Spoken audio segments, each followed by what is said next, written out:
자, 2023년 지방직 9급 비책형 해설 강의를 시작하도록 하겠습니다. 첫 페이지 보시면 2020년부터 2022년까지의 출제 경향, 문항 분석이 있습니다. 보시면 특히 2021년이랑 굉장히 유사한 패턴을 갖고 있다는 걸 아실 수 있습니다. 2022년도도 역시 마찬가지로 문법과 맞춤법이 굉장히 적게 출제가 되었어요. 그래서 뭐 2문제 정도밖에 출제가 되지 않았고, 문학은 4문제로 유사했고요. 지금 보시면 이제 비문학의 변화가 두드러지죠. 비문학은 8문제가 작년과 동일하게 출제가 됐었습니다. 그 다음에 화작도 2문제고요. 한자 어휘가 이제 총 4문제가 출제가 됐는데, 한자 성어가 사실은 이제 뭐 거의 이제 안 나왔다 이제 이렇게 볼 수도 있겠고요. 자, 시험 문제에 대한 총평인데 작년과 비교했을 때 출제 경향의 차이가 거의 없었다. 지방직 출제 경향이 약간 고정화되는 것이 아닌가라는 생각이 든다. 현재의 시험에서는 전공 과목을 좀 어렵게 내고 공통 과목을 쉽게 내는 경향이 조금 보인다. 이 경향이 계속 두드러질지는 사실은 알 수 없는 것이지만 현재는 약간 이런 패턴입니다. 제가 조사한 학생들이 좀 못 쳤다 90인 거예요. 요번 점수가. 그러니까 이제 합격이 되려면 90 이상은 받았어야 뭔가 합격을 논할 수 있는 여지가 된다. 다른 과목이 비슷했다면 전제하에 말입니다. 아니면 이제 타 과목을 월등히 잘하시고 국어를 조금 못 하시더라도, 근데 이게 지금 국어가 거의 85, 90 이상을 받지 못하면 조금 어려워지는 그런 문제가 있겠다. 약간 이런 생각이 들어요. 굉장히. 자, 그 다음에 이제 한자 성어에 대한 준비가 확실히 필요하다. 뭐 이런 생각이 들고요. 그 다음에 추론 문제가 요번에 좀 어려운 건 딱 2가지인데, 그 한자 문제랑 그 다음에 추론형 독해가 조금 까다로웠다. 나머지는 너무 쉬웠다. 이제 이렇게 보실 수가 있겠습니다. 실제 문제를 좀 들어보시면 알겠습니다만 사실 해설할 게 별로 없어요. 예를 들어서 1번 문제도 이제 말하기 방식인데, 이 말하기가 얘가 적절한지 저도잖아요. 공감했어요. 니은에 근데 어떻게 효과적으로 전달할 수 있을지 준비를 고민이다. 이제 이렇게 지금 설명을 했습니다. 근데 이제 직접 질문이 아니잖아요. 직접 질문이면 어떻게 준비할 수 있을까요? 라고 물어야 되는데 나도 그냥 고민이다 라고 말했기 때문에 직접 질문이 아니라 얘는 간접 질문이라고 봐야 됩니다. 간접적이라고 봐야죠. 질문이라고 간접적인 표현이 되겠고요. 그 다음에 3번에 그럼 청중의 관심 분야를 파악하려면 청중의 특성 중에서 어떤 것들을 조사하면 좋을까요? 라고 해서 그럼 반대하고 있지도 않지 않나요? 그리고 돌려 말하고 있지도 않아요. 무엇을 하면 좋을까 직접적으로 물었고, 그 다음에 반대 의사도 아니고 우회적도 아니다. 둘 다 틀렸다. 이제 이렇게 보실 수 있겠죠. 그 다음에 그러면 이제 어떤 것들 조사할까? 나이, 성별, 직업 등을 조사할까? 좀 구체적으로 이 조사할 사항을 물었잖아요. 그런 면에서 의문문은 맞는데 상대 의견을 반박하고 있는 것은 아니고 이제 단순 질문이다. 이렇게 봐야겠어요. 그래서 맞는 건 1번밖에 없고 난이도는 하 수준 정도라고 보시면 됩니다. 2번은 순서 맞추기인데 요번에도 별로 어렵지 않았습니다. 여기도 보면 이 그에 따르면에 이제 그가 있고요. 그 다음에 이제 A 교수가 등장을 하고요. 되게 짧아요 지금. 그 다음에 이제 이처럼 책을 많이 읽으면이 이제 등장을 한다는 얘기죠. 자, 그래서 제일 확실한 게 그라는 사람이 가리킬 만한 사람은 뭐밖에 없어요? A 교수밖에 없죠. 그러니까 이제 여기서는 나 뒤에 가가 와야 한다만 잡아도 이제 나가가 후보가 있는 게 요것이 될 테고, 다를 제일 앞에 놓으면 독서는 아이들의 전반적인 뇌 발달에 큰 영향을 미친다. 이처럼 책을 많이 읽으면요. 이처럼 책을 많이 읽는 게 아니지 않습니까? 그쵸, 그쵸.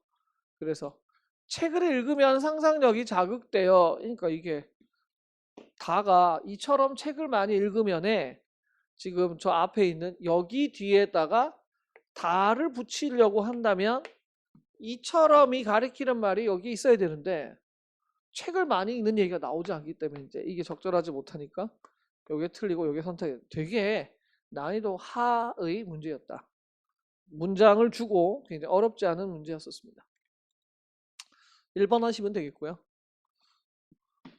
문법 문제가 두 문제 정도밖에 안 나왔는데 그것도 굉장히 쉬운 문제로 출제가 됐죠. 자는 동생을 깨운 주체니까 이제 주어고 만들었다는 서술어인데 목적어를 요구하는 두 자리 서술어고 3번 너무 쉬웠잖아요. 그쵸? 되다를 보충해주는 보어죠. 부사가 아니라 이건 뭐 기본반에서조차 풀 수 있는 그런 문제였다. 어머나는 쉼표를 찍어서 뒤에 오는 절과 관계가 없는 독립어니까요. 그래서 정답은 뭐 2번으로 하시면 되겠죠. 3번이죠.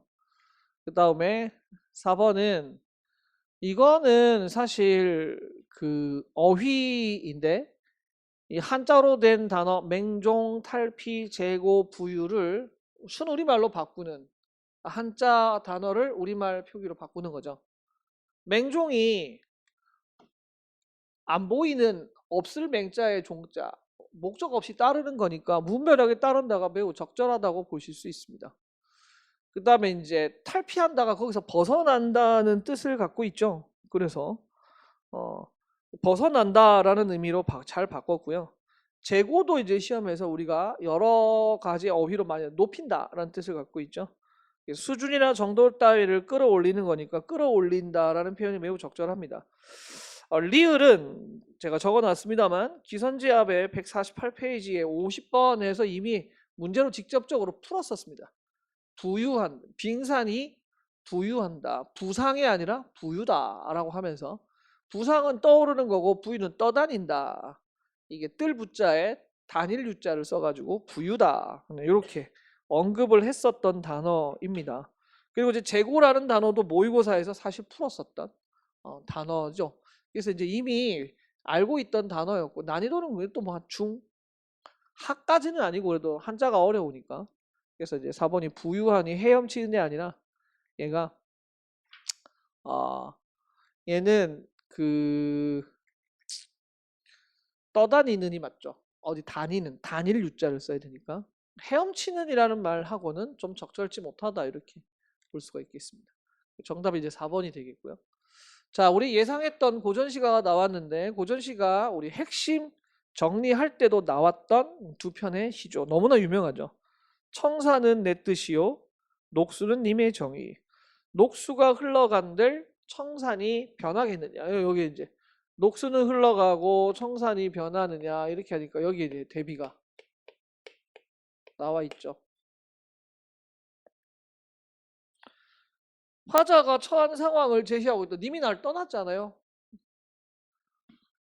녹수가 흘러갔다는 거니까 녹수가 님의 감정이 변했다는 것이죠. 님의 감정이 변한 상황을 잘 보여줍니다.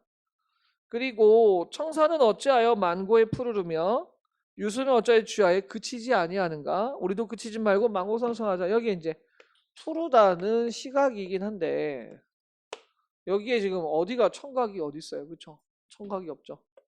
뭐 정답에서 바로 뭐 2번이라고 보시면 되겠고요.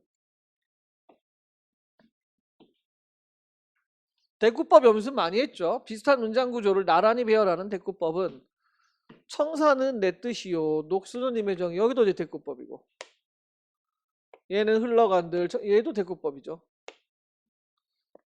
얘는 아래 위로 대꾸죠.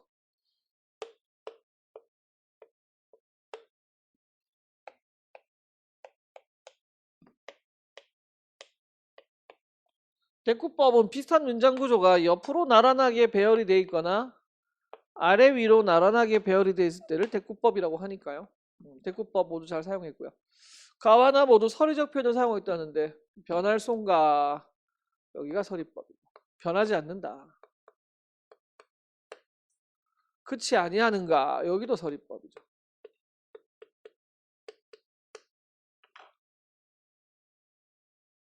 그러니까 이제 두 편의 복합 지문을 구성해서 표현법인 대꾸법과 서리법을 물었고, 대비도 물었고, 이미지 심상도 물어봤고, 우리가 평소에 하던 습관 거의 그대로 출제가 됐기 때문에 어렵지 않게 출제된 문제였다.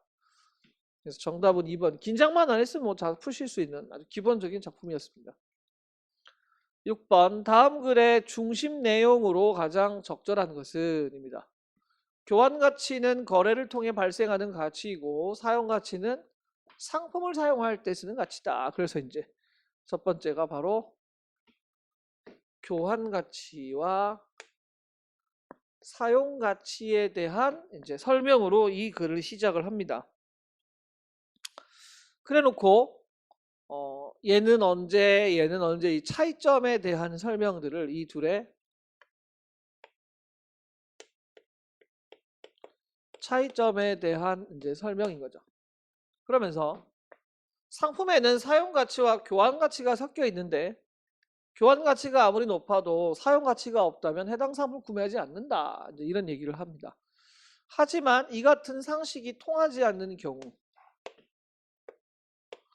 즉 사용 가치, 교환 가치, 사용 가치가 중요하다, 지금 이런 얘기를 하는 거잖아요.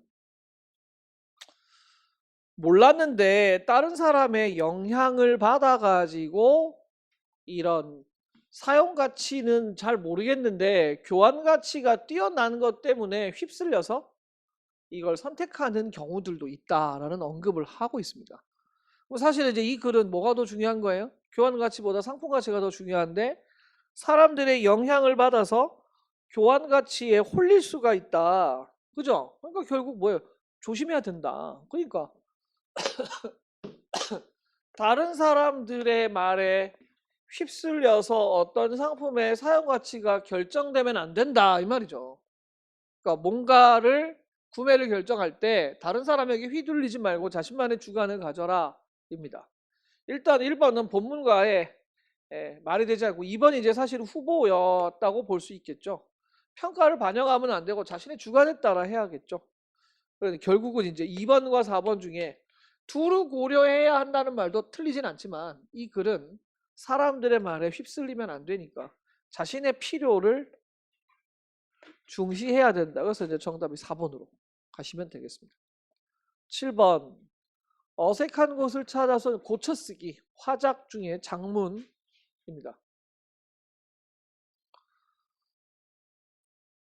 여기 보면 서학으로 불린 천주학이 서학으로 학문으로 불렸다라는 것은 뭐가 더 관련된 거예요? 학문적인 관점이 좀 더 강조됐다, 이렇게 볼 수 있겠죠. 그러니까 기억이 맞는데 이걸 수정하시면 안 되겠습니다.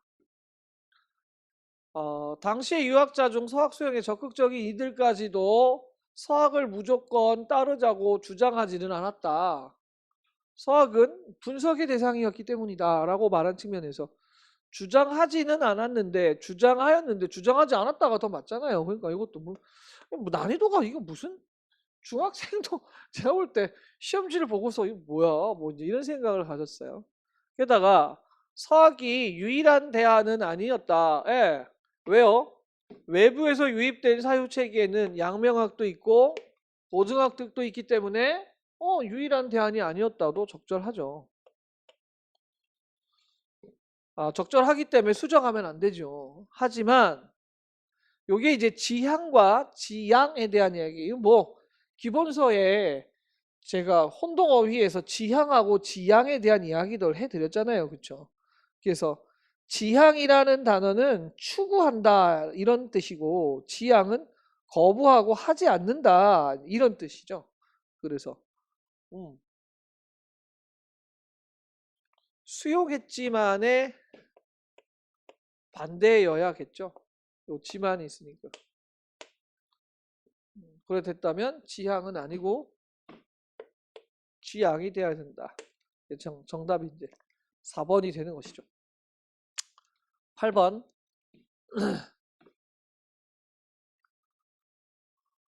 빈칸 추론.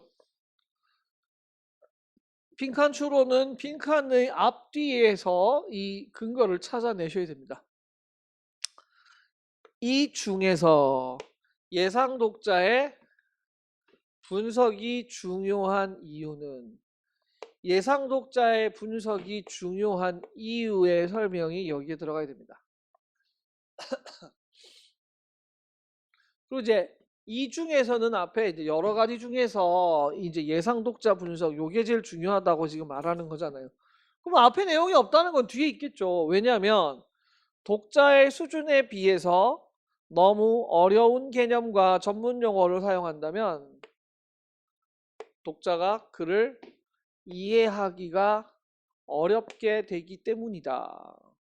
왜냐하면 자신의 메시지를 독자에게 전달하는 행위가 쓰기이기 때문입니다. 그래서 계획 단계에서 이 두 가지를 잘 보면 되겠죠. 첫 단계이기 때문이 아니라 요것도 아니고 결국 포인트는 독자가 독자에게 이야기를 잘 전달해서 이해시키기 위한 것이어야 되겠죠. 그럼 여기서 가장 적절한 것은 바로 효과적인 전달이죠. 독자에게 전달하는 행위 요 두 가지로부터 여기가 출제가 되겠죠. 이것도 뭐 빈칸 추론에 있어서 난이도는 하 수준이었다. 근데 이제 이게 점수가 잘 안 나오는 이유 중에 하나는 여러분이 실수했거나 틀린 문제들이 원래 다 틀리는 문제들이거나 그런 거였다. 한자라든지 비문학 추론에서 이제 거기서 틀리면 이제 봐요. 한자 2개, 비문학 추론 2개 나가면 4개 나가니까 분명히 어렵지 않았는데 점수가 안 나오는 거지. 완벽하지 않으면 안 되고 국어는 90점 이상이 돼야 되거든요. 9번도 되게 쉬운데요. 사랑을 잃고 나는 써요. 사랑을 잃고 난 뒤에 내가 씁니다. 글을 쓰는 거죠. 시를 쓰는 거죠 지금. 잘 있거라 짧았던 밤들아 창밖을 떠돌던 겨울 안개들아 아무것도 모르던 촛불들아 잘 있거라 공포를 기다리던 흰 종이들아 망설임을 대신하던 눈물들아 잘 있거라 더 이상 내 것이 아닌 열망들아. 지금 여기 말했던 것은 뭔가 이별을 한 후에 또 다른 이별을 하고 있는 거예요. 자신이 간직했던 감정, 그때 기다림, 숱한 것들과 이별 후에 나머지들과 지금 그러니까 이거는 사람과의 이별 후에 그 나머지와 이별하는 거예요. 뭐 감정, 밤, 기다림의 시간들, 안개들, 이 고백에 썼던 그 편지의 그 종이들, 망설이던 눈물들 이런 것들. 그리고 장님처럼 나이제 더듬거리며 문을 잠그고 내 사랑을 빈집에 가둬두고 나옵니다. 사랑을 가둬뒀어요. 단절이죠, 단절. 그리고 그곳이 하필이면 빈집이에요. 아무도 없어요. 사랑은 더 이상 지속할 수 없어요.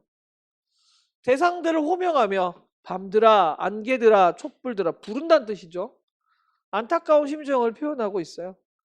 빈집은 생각해보세요. 이별 후에 내 사랑을 거기에 가두고 나왔을 때 상실감으로 공허해진 내면이라고 봤을 때 큰 무리가 없잖아요. 맞아요.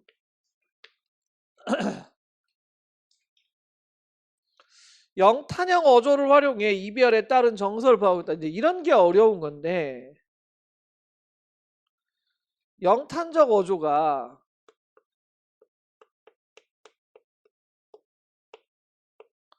뭐 영탄적 어조나 이제 표현이나 비슷하면 이걸 이제 쓰는 방법이 감탄사의 사용, 느낌표의 사용, 감탄형 어미의 사용,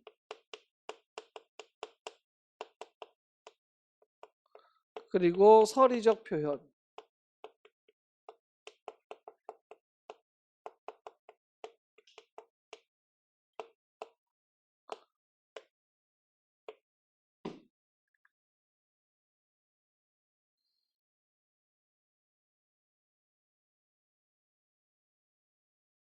이게 이제 영탄적 표현인데 여기에 보면 자신과 이별하는 대상을 부르는 말 속에도 약간 영탄이 포함되어 있고요.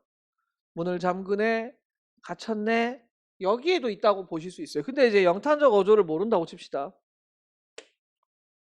하지만 사랑을 잃고 내가 쓰잖아요. 그리고 뭘 하고 있어요? 이별을 고하고 있고 내 사랑이 갇혔잖아요. 그런데 어떻게? 사랑의 회복을 열망할 수가 있나요? 사랑의 회복을 열망하려면 사랑하는 사람에게 다시 고백을 하던가 다시 다가서던가 나는 그녀를 기다리네 뭐 이렇게 해야죠. 그냥 갇힌 걸로 끝나는데 무슨 열망이 어딨어요. 정답 4번이죠 뭐 바로. 이거는 뭐 영탄적 어조에서 굉장히 애매할 수 있는데 왜냐하면 영탄적 어조라는 게 좀 애매해요. 자신의 느낌을 강하게 표현한 거니까. 하지만 잃어버린 사랑의 회복을 열망한다는 설명은 불가능합니다. 아닌 걸 골라내는 게 훨씬 빠른 거예요. 적절성에서. 자, 10번은 소설인데요. 윤홍길의 9켤레 구두로 남은 사내가 이제 기출로 나왔는데 여기 보면 선택지에 제가 예상했던 그대로 나왔죠. 연습도 겁나 많이 했었습니다. 서술자는 무슨 문제다? 시점 문제다. 시점 문제가 나오면 누구를 찾아야 된다? 나라는 등장인물이 있는지를 찾아야 한다. 여기서 이제 결정이 나겠죠. 근데 온통 나지 않습니까? 그러니까 나가 존재하면 얘가 이제 1인칭 시점이다라고 했을 때 전지적 위치, 전지적 3인칭 작가, 주관을 배제. 어차피 내가 있으면 나가 있으면 1인칭은 무조건 주관적일 수밖에 없단 말이에요. 배제한다는 말이 두 개가 틀렸어요. 그러면 이제 2번과 3번을 봤을 때 등장인물이 되어 다른 등장인물의 행동을 진술한다가 1인칭 관찰자가 되겠죠. 얘는 1인칭 주인공이 되겠죠. 그럼 이야기가 어떻게 되는지 한번 보세요. 반드시 갚는 조건임을 강조하면서 그는 지금 나와 그가 등장한단 말이에요.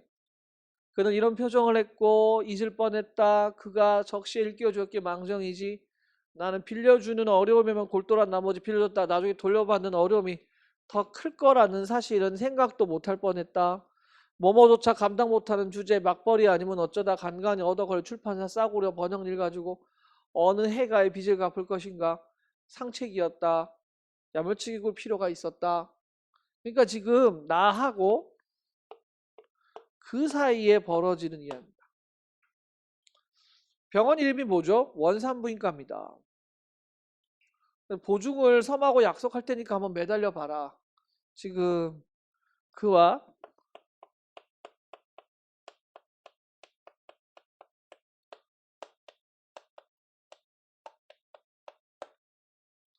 병원에서 지금 현금이 지금 없어서 생기는 문제라는 걸 알 수 있습니다. 나는 그에게 돈을 지금 빌려주는 얘기가 함부로 빌려줄 수 없구나라는 얘기라는 것도 알 수 있죠. 원장은 나에게 수술 비용 받아내기가 수월하지 않다는 걸 이번 시기는 순간 알아차리고 수술을 안 시켜준다. 이제 여기서.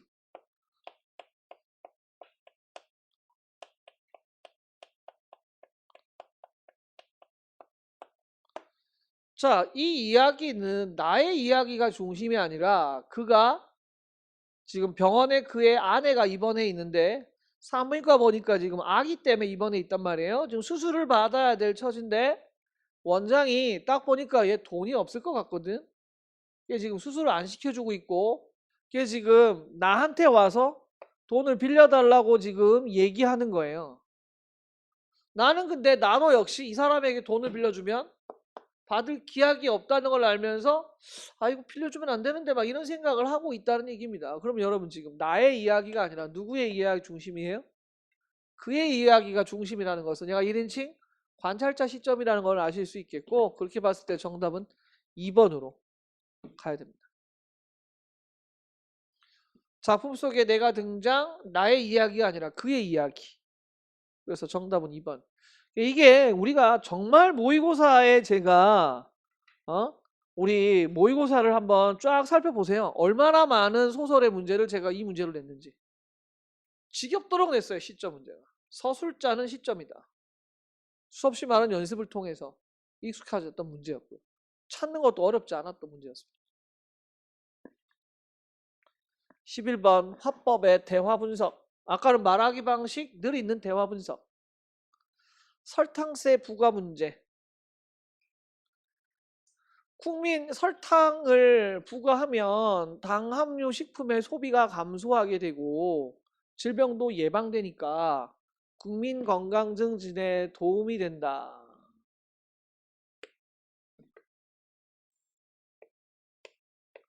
나는 찬성이에요. 설탕세 부과에 찬성하고.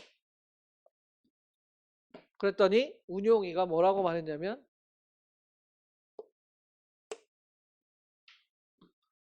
너의 주장에 믿을 만한 근거가 있니? 라고 물어봤습니다. 은지는 첫 번째 발언에서 설탕세 부과와 관련된 화제를 제시하고 있고요. 은용은 은지 주장에 반대한 게 아니라 근거를 물었죠. 반대 근거를 물었어요. 그랬더니 얘가 근거를 제시하죠. 세계보건기구. 물론 그런데 설탕세 부과가 질병을 예방한다는 것은 타당하지 않아. 그래서 유의미한 상관관계가 없어라고. 얘는 운용이 아니라 누가? 재윤이 반대하고 있습니다.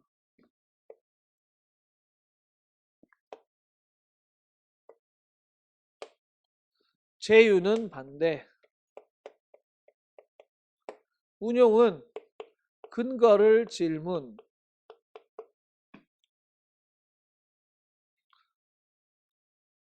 그래서 은지는 두 번째 발언에서 세계보건기구의 자료를 제시했고요. 재윤은 네, 그 주장의 근거를 부정 반대하고 있잖아요.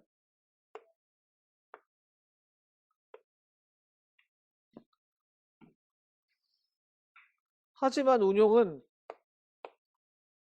반대하는 게 아니라 너 근거가 뭐니? 라고 근거를 물었다. 답은 2번이죠.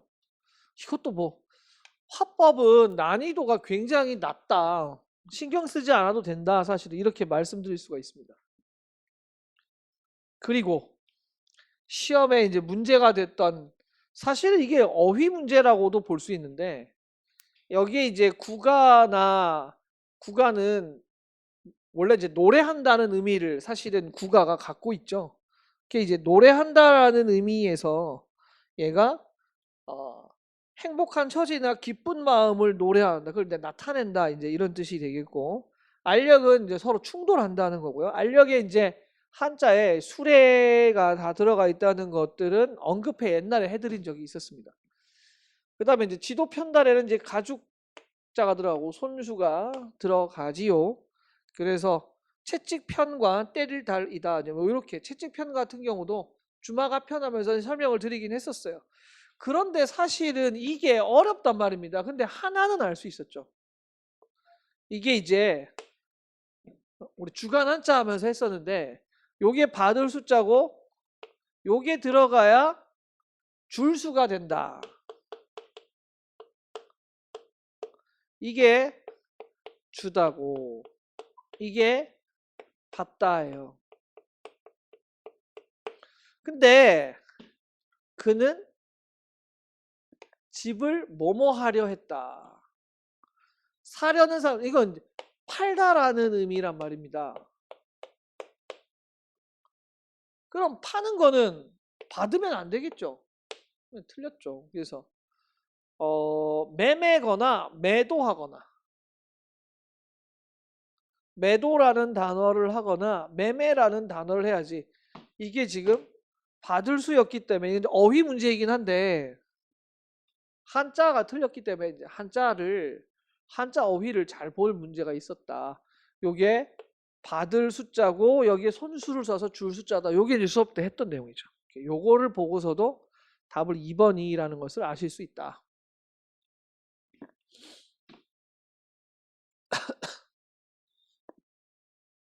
그리고 이제 13번 문제는 우리가 연습을 많이 했던 혼동어휘죠. 모자라다의 뜻이 힘이 붙이다 라는 뜻이고, 알음은 서로 아는 일이라는 의미죠. 그 다음에 다치다는 닿다의 피동형이니까요. 맞아요. 그 다음에 이제 이게 경기장에는 걷잡아서 1000명이 넘게 온 듯하다. 대충 짐작은 겉만 잡아서 안다. 그래서 이제 디귿이 아니라 티읕 받침에 걷잡다가 돼야 되겠다. 난이도 이것도 뭐 하성도 수준이었죠. 어려운 문제가 아니었어. 어려운 문제도 정말 많은데. 그래서 이거 문제를 보면서는 저는 문법을 이렇게 내면 학생들이 공부하려고 하지 않지 않을까? 근데 시험이 정해진 출제 경향이 없는 거 아시죠? 그래서 내년에 확 바뀔 수도 있어요. 금방 교행 치신 분이 왔다 갔는데 교행이 10년 만에 문제가 엄청 어려웠다 하더라고요. 그걸 누가 예상했겠어요? 아무도 예상할 수 없어요. 공무원 시험은 정해진 룰이 없어요. 출제자 마음이거든요. 그래서 언제든 바뀔 수 있기 때문에 이 유형이다, 이 유형으로 낸다. 여러분 수능은 아시는지 모르겠는데 교육과정 평가원에 가보면 수능 출제 매뉴얼이 있어요. 있어요, 여러분. 매뉴얼 다 볼 수 있는 매뉴얼. 이런 문제를 이렇게 출제한다. 그 경향이 딱 있습니다. 거기 맞춰서 내기 때문에 수능은 예상이 가능해요. 공무원 시험은 예상이 불가능합니다. 올해 이렇게 나왔기 때문에 내년에도 이럴 것이다. 몰라요. 모르는 일입니다. 올해 한자가 이게 나왔기 때문에 이게 나온다. 몰라요. 그냥 지 마음대로 내면 돼요. 그러니까 공부하는 전 영역을 고르게 공부할 수밖에 없어요. 다만 공부를 줄여가는 건 해야 되겠다. 약간 이런 판단은 드시죠. 장관. 이게 기출문제에서 그 변호사하고 막 이런 거에 사자 나왔던 걸 하면서 관자 들어가는 단어로 해드렸던 단어입니다. 장관이. 보상이 우리 시험에 그 공부를 했을 때 했던 단어예요. 꼬꼬 한자에서. 망양보래 하면서 보자가 기울 보자다. 보수한다, 고친다 이런 의미를 갖고 있는데 이 보상은 주민들의 피해를 보충해 줘야 되기 때문에 이 보자를 쓴다. 기울 보자를 쓴다. 요런 말씀을 드렸던 한자고, 결제는 제가 수없이 적어드렸던 한자이기도 하죠. 세 개 단어가 모두 다 적중했었습니다. 사실은 2022년 지방직 9급 해설 16번에 장관, 서기관, 보좌관, 법관, 외교관, 재판관, 경찰관 할 때 이 관자를 쓰는 단어가 여기에 있었고, 장이 길장, 요거 이제 해드렸고요. 수업할 때 언급해드렸던 내용이고, 보상은 꼬꼬한자 6회차에 망양보래를 설명하면서 보상 두 가지를 이제 설명을 하면서 이 보상과 이 보상이 다르다. 한자 보가 다르다. 망양보래에 보자를 쓰는 단어가 이 보상이다. 이건 국가 또는 공공단체가 국민이나 주민에게 가한 재산상의 손실을 보충해 주는 거다. 기워주는 거다. 손실된 걸 메워주는 것이다. 이렇게 해드렸죠. 보상이. 그리고 결제는 요렇게 생긴 글자에 여기에 옷의가 들어가서 이게 이제 마름질할 제자다. 이렇게 아예 말씀을 드렸었죠. 승인하는 이야기죠. 시즌2의 1회차의 5번 문제에 이 결제가 틀렸고 이 결제는 오리 지금 반대죠. 요거 한자를 직접적으로 언급해 드렸던 한자 문제로 냈었던 문제도 있었습니다. 사실 요번에 한자는 거의 100% 적중했다고 볼 수 있습니다. 수업 때 다 했던 것들이 나왔기 때문에. 이번에 결론이 뭐냐면 한자를 포기하면 안 된다는 거예요. 한자를 포기하면 90점 이상 받을 수가 없어요. 뭐 요행은 있을 수 있겠죠. 찍어서. 그래서 한자를 포기하면 안 된다. 그리고 포기하지 않고 요번에 한자 수업을 꾸준하게 했던 분들은 요번에 점수가 되게 높았다. 실제로. 우리 수업 듣는 학생 중에 고등학교 갓 졸업하고 온 학생이 있거든요. 그 걔네들끼리 치는 시험, 지역 인재 전형을 치는 학생이 있어요. 세 과목만 공부한 학생인데, 여러분 고등학생이에요. 이제 만 20살도 안 된 애거든요. 95점 받았어요, 이번 시험에. 한자 다 맞췄어요. 수업 때 다 따라왔거든요, 걔가. 혼자 어제 남았길래 물어봤어요. 너 몇 점 받았니? 95점 받았대요. 수업 안 빼먹고 꾸준하게. 한자 하니까 된다니까요. 한자 포기하시면 안 돼요. 복습만 잘하셨어도 이번에 다 맞히실 수 있었다. 자, 그 다음에 추론한 내용으로 적절하지 않은 것이 무엇이겠느냐라고 했을 때 우리는 고립된 채 살아가는 존재인데 문제는 복수의 상태로 살아갈 수밖에 없는 존재라는 것이죠. 그래서 우리는 보편적 복수성과 특수한 단수성을 겸비한 채 살아가고 있는 셈입니다. 그런데 이런 사회에서는 타인을 포용하는 공존의 태도가 필요하고 이런 개별적 유일무이성, 우리는 이제 두 가지가 다 있는 거예요. 보편적 복수성과 특수한 단수성. 이 개별적 유일무이성이 같은 뜻 다른 편이죠. 이게 이거예요. 특수한 단수성 이꼴 개별적 유일무이성. 이걸 제거하는 것은 다원성을 파괴하는 것이다. 여기에 포인트는 특수한 단수성을 개별적 유일무이성으로 같은 뜻 다른 표현을 가진 단어로 교체가 가능한가 사실은 관건이었죠. 우리는 복수로 살아간다라고 했잖아요. 네, 공존해야 돼요. 그리고 개인의 특수한 단수성을 제거하면 다원성을 파괴하는 결과라고 마지막 문장이 돼 있잖아요. 근데 이 보세요. 개인의 유일무이성을 보존하려는 제도는 개인의 보편적 복수성을 침해한다. 아니요. 보편적 복수성과 특수한 단수성을 뭐한 채? 우리는 겸비한 채 살아요. 근데 이 특수한 단수성 대신에 여기에 뭘 넣은 거예요?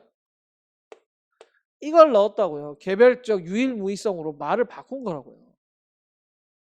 개별적 유일무이성은 겸비되고 있기 때문에 이게 보존된다고 해서 이게 복수성을 침해하는 것은 아니란 말입니다. 그래서 정답이 3번이었습니다. 말 바꿔치기를 잘 할 수 있느냐에 대한 이야기였어요. 본문에는 이렇게 같은 뜻이면서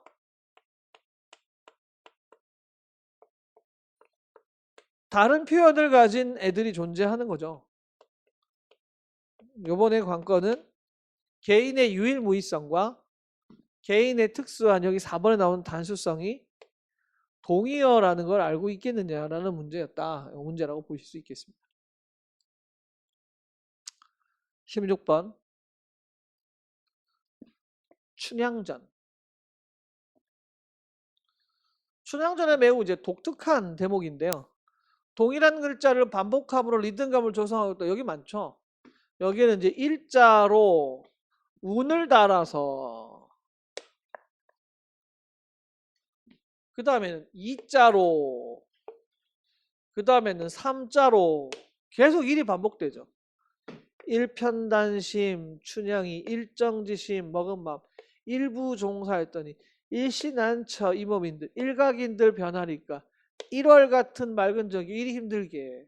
그 다음에는 이자로 하면 이부불경 이내 마음 이군불사와 무엇이 다르리까 이 몸이 죽더라도 이도령은 못 있겠어. 이 몸이 이러한들 이 소식을 누가 전할까. 이왕 일이 되었으니 이 자리에 죽여주오.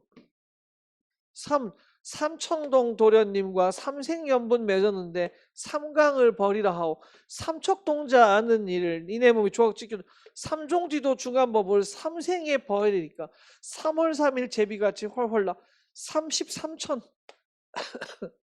삼태성께 하소연할까. 숫자를 다 반복하고 있잖아요. 1 맞추고 2 맞추고 3 맞추고 숫자를 활용하여 네 주인공이 천상하고 지금 다 지시죠. 1, 2, 3 유교적 가치를 담고 있는 말은 겁나 많죠. 뭐 일편단심을 유교적인 단어라고 볼 수도 있겠지만 이걸 모른다고 치더라도 여기서 이제 중요한 것이 일부 종사 한 남편 섬긴다. 요게 정확하게 유교적 어휘교고 이군불사 두 임금 섬기지 않는다도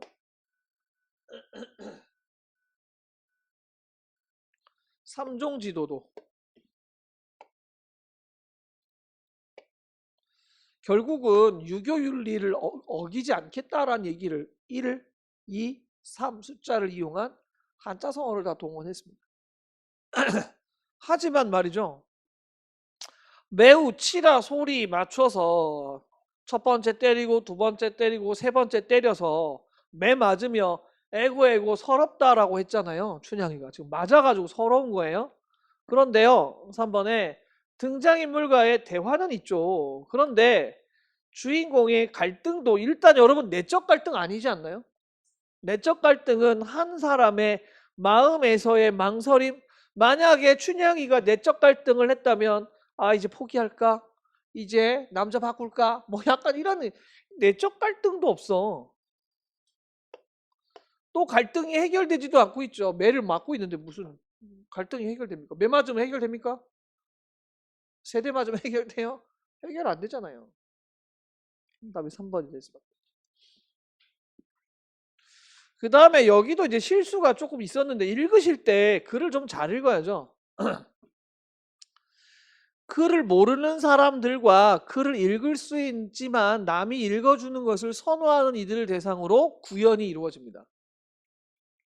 그러니까 전기수는 글을 모르는 사람들에게 소선을 구현했고 글을 아는 사람에게도 구현했죠. 그러니까 이게 이제 두 개 중 하나만 말했는데 사람들에게만이 아니란 말이에요. 그러니까 글을 모르는 사람과 아는 사람 모두에게 구현했으니까 1번은 여지가 있단 말이에요. 그런데 이번에 차람이잖아요. 근데 차람을 보시면 차람은 소설을 소유하고 있는 사람에게 직접 빌려서 보는 것으로 알고 지내던 개개인들 사이에서 이루어졌다 밖에 없습니다. 돈을 주고는 구매입니다. 다시 말하면 이게 아니죠. 차라리 대가를 지불하는 게 아니란 말입니다. 문헌에 의한 유통은 구현에 의한 유통에 비해 시간과 고양 제약이 적었다라고 했는데 여기 보면 이 방식은 1문단에 문헌에 의한 유통에 비한 시간과 공간의 제약이 많았다. 거꾸로 뒤집은 건데요. 이 방식이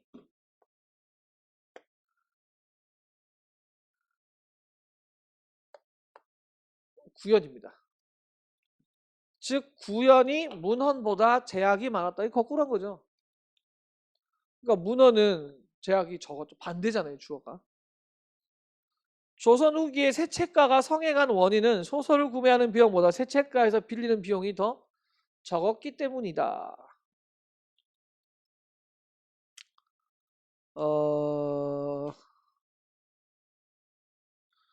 구매는 책값이 상당히 비쌌기 때문에 구매할 사람은 많지 않았죠. 하지만 새 책가는 소설을 구매하는 것보다 훨씬 적은 비용으로 빌려볼 수 있었다라는 말에서 비용이 적은 것과도 관련이 있었죠. 그러므로 2번이 대가를 지불하는 맥락이 틀렸다. 이렇게 보시면 되겠습니다.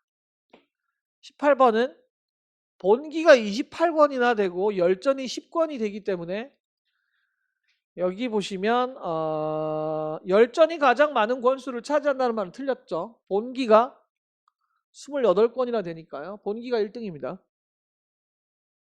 그리고 여기에는 삼국사기에는 관직에 있지 않았으나 기릴 만한 사람도 실렸습니다. 수록되지 않았다 틀렸죠. 있었잖아요. 자, 그 다음에 이제 신라 정통론 계승이 나오는데 여기에 보면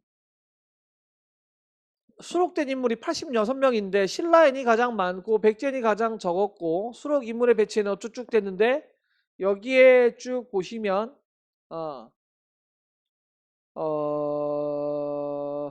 흔히 삼국사기에 대해 신라 정통론의 기반에 있다라고 평가를 합니다. 백제인이 가장 적고 다른 나라 사람들이 들어있다고 해서 정통론을 계승하지 않았다가 아니라 아니요. 정통론의 기반에 있다고 얘기했다니까요. 그러니까 1번은 안 되고요. 2번에 열전에 수록된 반신 중에 이 책에 대한 기존 평가를 다르게 할 수 있는 사례가 바로 누구? 연개소문.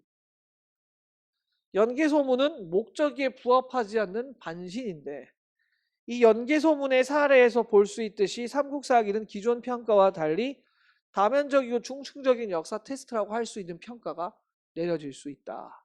그런 면에서 연계 소문에 이해가 있어서 정답은 2번이 되는 거죠. 그러니까 비문학이 이제 무려 8문제나 되면서 이런 문제들이 실려 있었습니다. 19번. 다음 글에서 추론한 내용으로 적절하지 않은 것은입니다. 프랑스에서 의미교육 제도를 실시하면서 정규 학교에 입학하기 어려운 지적 장애자나 학습 부진아를 가려내고자 하려고 IQ 검사가 이루어졌습니다. 그런데 1번 선택지에 보시면 학습 능력이 우수한 아이를 고르기 위해서 시행됐다가 틀렸죠. 그죠? 그리고 이 검사를 통해서 비로소라는 말은 이전에는 없었다는 뜻이죠. 인간의 지능을 구체적으로 수치화했다라는 말이 나왔다는 것은 이전에는 비로소라는 의미가 여기서 시작이 돼. 비로시 시작이거든. 그러니까 없었다는 얘기가 맞죠. IQ는 똑똑한 사람이고 이런 사람으로 판단했는데 물론 이렇게 뛰어나는데 문제는 쭉쭉쭉쭉 하지만 문제는 IQ 검사가 인간의 지능 중에서 일부만을 측정한다라는 점에서 전체 지능은 실제로 높지 않을 수도 있어요. 일부만을 판단하는 겁니다. IQ가 높은 아이가 읽기 능력이 좋을 확률이 높다. 예.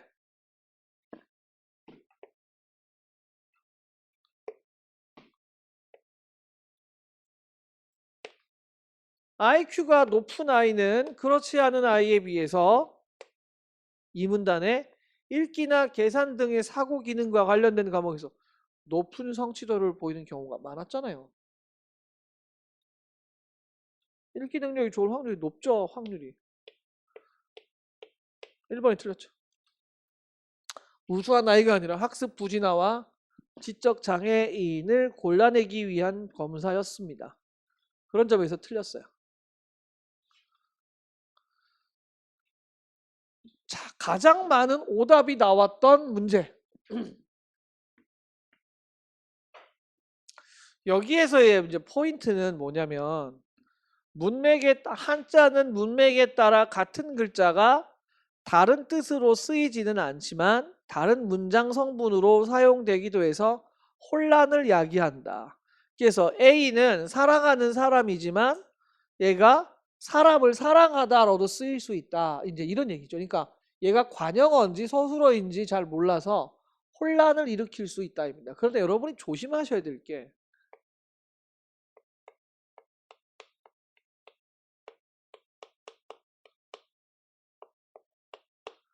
혼란을 야기한다를 여기서 문장 성분이 복잡하다로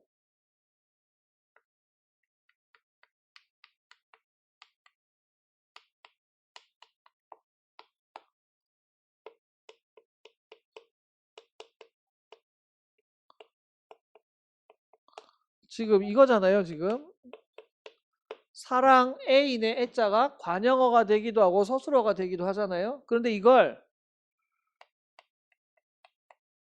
이렇게 읽으신 거예요.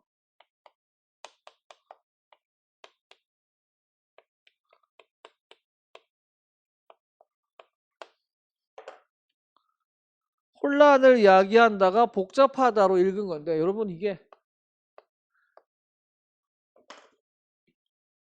복잡하다, 더 복잡하다라는 말은 국어의 주어, 목적어, 보어와 다른 문장 성분이 있어야 더 복잡해지는 거죠. 얘가 주어인지 서술어인지 관형어인지 혼란된다고 해서 복잡하진 않죠. 문장 성분이 더 있어야 된다니까. 복잡하다라는 말은 국어에는 없는 문장 성분이 하나 더 있어야 복잡해지는 거죠. 그러니까 여러분 이제 혼란을 야기한다 이꼴 복잡하다로 읽어낸 거예요. 다른 뜻입니다. 국어의 문장 성분과 한문의 문장 성분이 다른 게 뭐가 있어요? 똑같지. 아, 얘가 관형어인지 서술어인지 헷갈린다는지 이거지. 없는 문장 성분이 뭐 다른 무슨 어가 하나 더 있냐 이 말이야. 없잖아요. 없잖아요. 같은 뜻이 아니었단 말이야. 냉수일 때 깨끗하게 얘가 정수일 때 깨끗하게 한 물, 깨끗한 물 혹은 물을 깨끗하게 하다 할 때 이거 깨끗하게 한 물일 때 있잖아요. 수식하는 거죠, 물을. 여러분 동음이어가 되려면 뜻이 달라져야 되는데 문장 성분이 관형어에서 서술어로 바뀐다 하더라도 사랑하다의 의미는 바뀌지 않습니다. 의미가 바뀌어야죠. 의미 다른데. 근데 의미가 사랑하다의 의미가 동일한데 이게 어떻게 동음이어가 됩니까? 동음이어가 아니죠. 의사라는 단어는 우리말에 의로운 사람인지 병을 고치는 사람인지 우리말은 동음이어가 가능하니까 한자가 다르니까 동음이어가 될 수 있다는 걸 맞는 거죠.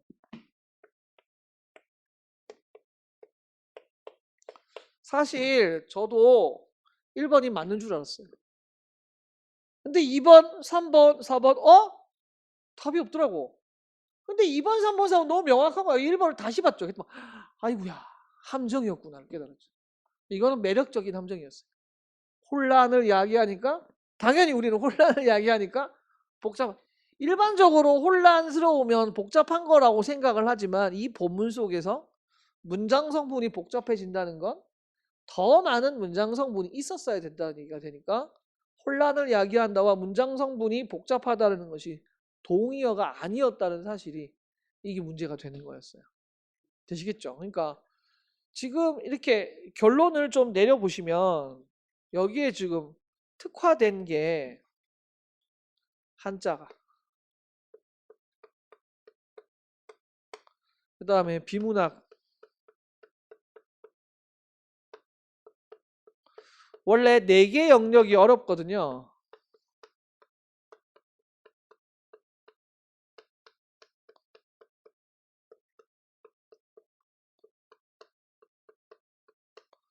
그런데 작년과 2년 연속 지방직은 이 부분을 어렵게 냈었습니다. 제가 작년에 이렇게 나왔기 때문에 고전시가라 문법이 어려울 수 있으니까 공부하자 해서 이제 막판에 이제 이 공부를 했던 거고 여러분 그냥 공부했지만 후회하실 필요는 없어요. 우리는 대비한 거니까요. 왜요? 뭐가 나올지 모르는 상태에서 하고 안 하고 그래서 우리 한자도 공부했고요. 추론적 독해도 공부했어요. 다 수업이 다 있었어요. 그래서 고난도 독해까지 하신 분들이 이번 비문학초를 안 틀리셨어요. 준비 다 됐었어요. 예상했던 대로 다 나왔어요. 다만 4개 중 2개가 중복해서 2년 연속 지금 이게 2022년도와 2023년도에 2개 다 나왔던 게 문제였죠. 하지만 내년에 이게 나올 수도 있고 몰라요. 이게 또 나올 수도 있고 만약에 내년도 또 나온다. 그럼 약간 고정적인 느낌이 있긴 있어. 3년 연속이면. 근데 그럼에도 불구하고 몰라요. 공무원시험은 출제 경향을 몰라요. 우리는 골고루 다 공부할 수밖에 없어요.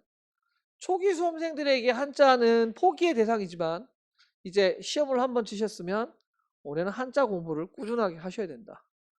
올해는 한자를 강의에도 제가 일부 넣겠지만 유튜브로 찍을 거거든요. 매일 한자를 계속 꾸준하게 공부하시면 엄청난 도움이 되실 거고 그걸 실제로 이제 문제화 할 거니까요.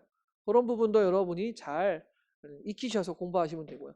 그 다음에 독해 강좌를 새롭게 추가할까 싶습니다. 그래서 일반적인 독해, 고난도까지도 필요 없고 그냥 독해 연습을 꾸준하게 할 수 있는 강좌들도 넣어야겠다. 이런 생각도 했었어요.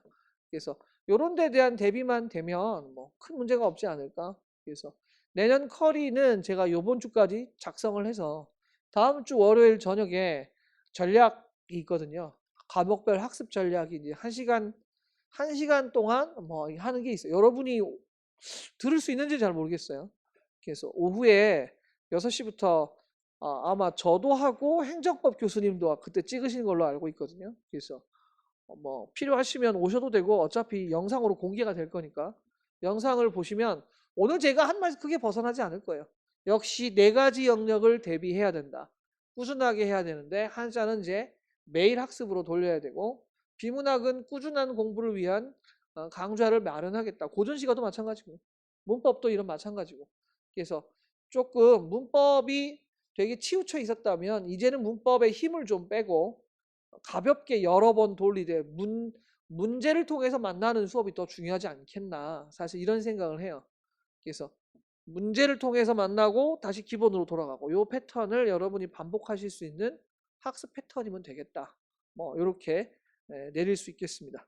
자, 2023년 지방직구급 문제는 이렇게 해설이 끝났고요. 사실은 해설이 필요한 게 별로 없었다.